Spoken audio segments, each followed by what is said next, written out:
What's up, guys? Today we're going to be checking out the rubber bridge guitar and the magic that it can provide to your music. Let's dive into it.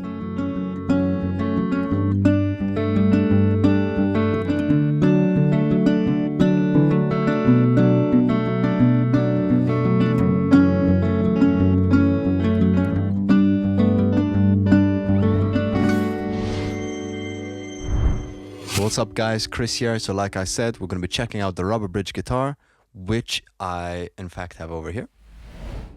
As you can see, the bridge is made out of rubber. It's got a little rubber kind of strip on top of it basically, but there's a couple other interesting features about this guitar that we're going to dive into. Just talk a little bit about it. So to start us off, have you actually heard of this guitar, what it sounds like? It's very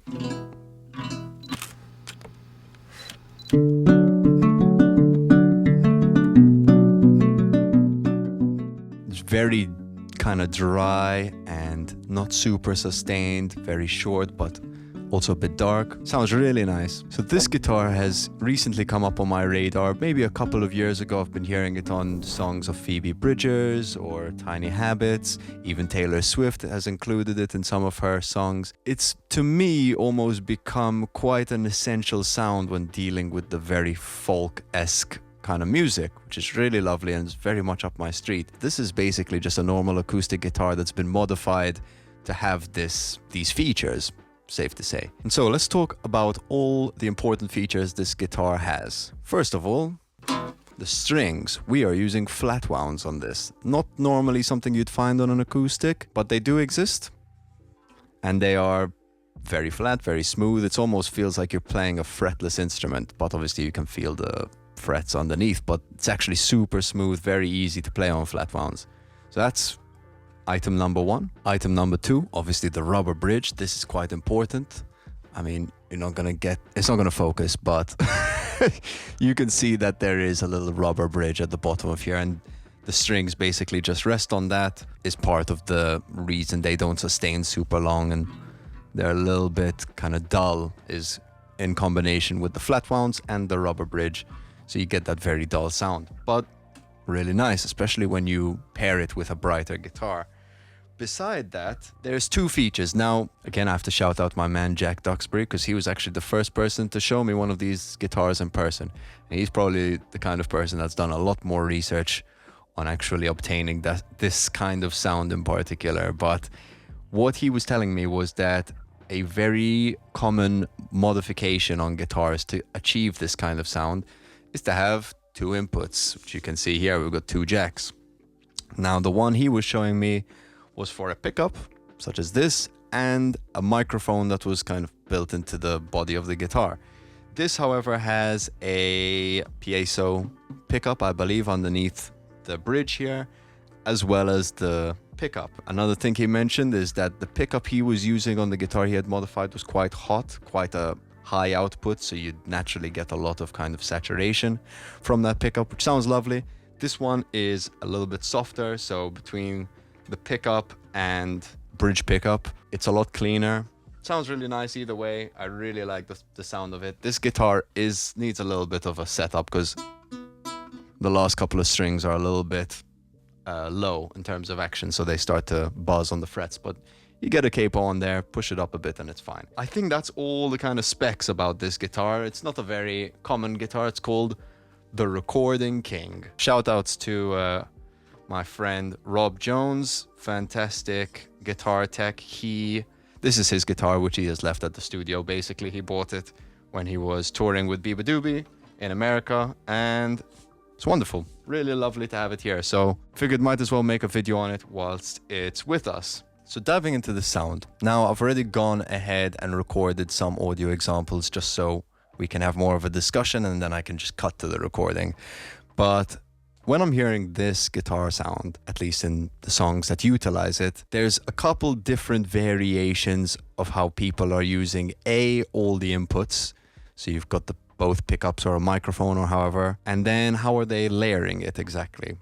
And so what I've gone ahead and done is I've recorded all the inputs as well as stuck a microphone in front of it just to give us one more flavor and see, you know, if it actually gives us anything in particular, as well as recorded just a normal acoustic guitar with a microphone and an electric guitar straight into the interface, no amps or anything, just to see what we're working with and the different sounds we can achieve. So to start us off, I'm just going to play the sound of the guitar all in mono, nothing special, no panning or anything, and this is what it sounds like.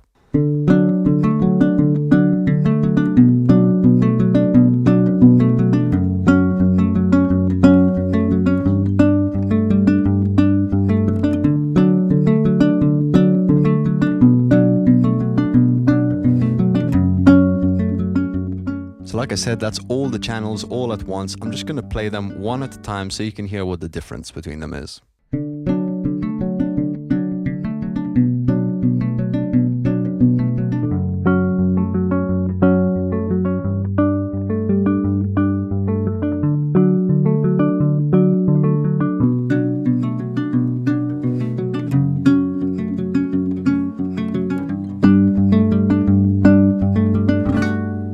So you can hear there individually, they all have quite a unique character. The pickup sounds quite different to the rubber bridge itself, as well as to the mic. They all have their own unique character, which is quite nice, which also means that when you combine them, you're kind of creating a bit of a whole picture. But the beauty in this is we can pick where we want them panned and how much of each we want. Right now, everything is set at 0. I haven't changed the volume, I haven't changed the panning. It's all just as it's recorded. And listening to it, I actually quite like the blend in general, even though it's all at 0. I think it's adding quite a nice space to the sound, quite a nice just overall sonic. So what I'm going to do is I'm going to pan both of the pickups, left and right, and I'll keep the microphone that we used in the middle just to kind of help fill up that middle space a bit. And this is what it sounds like.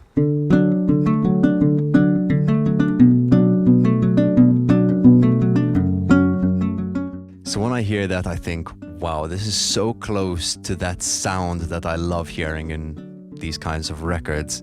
It's a little bit wide. It's not necessarily taking up all of the middle space. I'm sure if I pull down the mic that's sitting in the middle a little bit, it will even give you a little bit more headroom to fit a vocal in there. You know, nothing's really taking up that center space.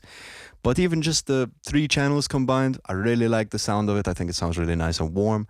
But now I was thinking, well, okay, what if I layered, say I didn't want to start the song with just a solo guitar on its own, but I wanted to have something else in there. What could I do? And so I kind of went down a little rabbit hole of trying a few different things. I tried mimicking the sound on an acoustic guitar, just a normal, regular acoustic guitar, and then mimicking it on a electric guitar, as well as on the rubber bridge, double tracking a slightly different progression of different notes, kind of a similar thing, but similar world, but different sound kind of thing. Just having that on top and seeing how the two will all stack together. So what I'm going to do is I'm going to show you each version, and I'm going to start with the acoustic, layering it with the acoustic guitar, as well as then layering it with just the electric guitar, and then putting in these 2 other progressions that I've heard, and I'll let you know what I think.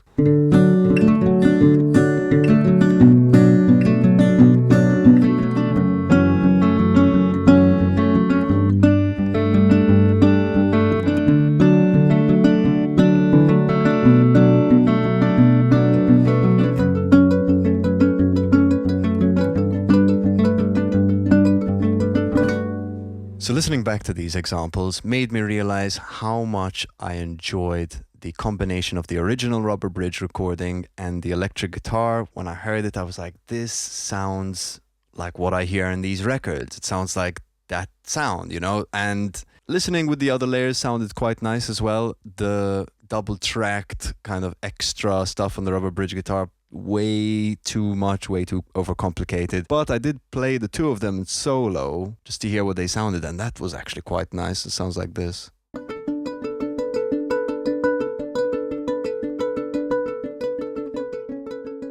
And that on its own could make a nice, you know, could make an intro or whatever part of a song. Sounds really lovely.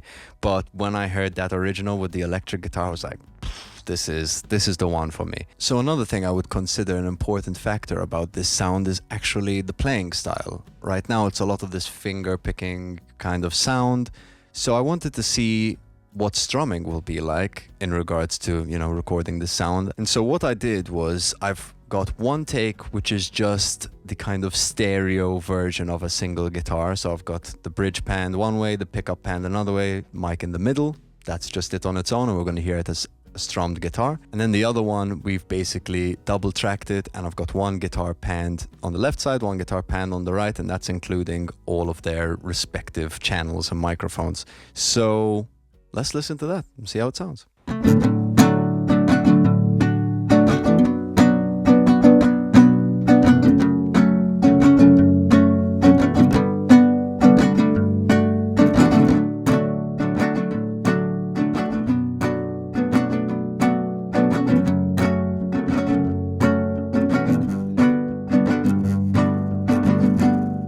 So I thought those both sounded quite nice. I do think, however, that when I was doing the fingerstyle sound, that to me was a lot more in the ballpark of what I was looking for. However, I did layer up these strummed guitars with just a regular acoustic. And so I'm just going to play that and we're going to hear how it sounds. Nothing is going to change. I'm just going to add the acoustic guitar, which is panned a little bit to the side. But this is what it sounds like.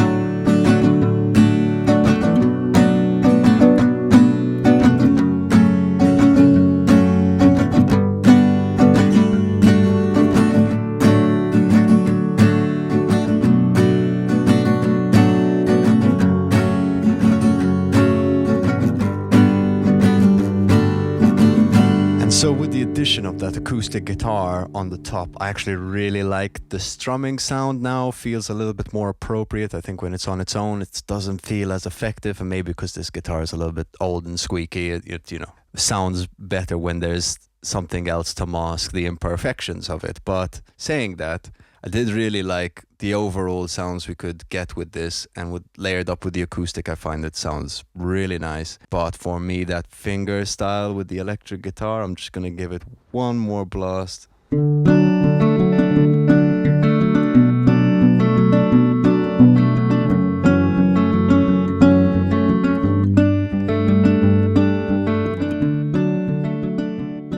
Bear in mind, this isn't panned too wide. I mean, obviously I've got some of the channels on the main acoustic panned hard left and right, but this electric is only panned about 26 right. So normally when I hear these records, it feels like every instrument really has its own space. The one guitar is there and one guitar is there, and it's not kind of like they're crossing at all, which is super fascinating at how they can achieve this. I really just like the overall sound. I think it sounds wonderful. I haven't even started layering any other instruments on top of it, but just as the foundation, you can really create a sound that is super pleasing, really enjoyable. And obviously, you know, rubber bridge guitar doesn't just come across the table for every other person. I think you have to be in a specific location or order one online to even come across them in the first place. But they are really good fun, really fantastic production tools. Would strongly recommend. There's nothing I can really link you to looking for this one in particular, but saying that, I'm sure there's a bunch of information online where you can even just buy an old crusty guitar, modify it yourself. Just make sure you kind of want it to be ideal to play. So don't buy the cheapest guitar and expect it to feel like $1,000 or whatever. You want something at least a little bit nice, so that when you do modify it, it's actually a bit of a nice experience to play. But at least like this, you got to hear a bit of some trial examples and see some of the sounds we can achieve with it. But otherwise, guys, that's about it for this video. I'm going to end just adding a little bit of piano or something on top of this just to see what it's like with a few more layers. And that will be that. Don't forget to like and subscribe. The support really helps, and thank you to anyone who's already done so. Also, don't forget to let us know in the comment section below. Do you own one of these guitars? Have you ever heard of this sound before? Do you have any experience with it? I'd love to know, so let's have a conversation down below. But otherwise, I've been Vella, and I'll see you guys on the next one.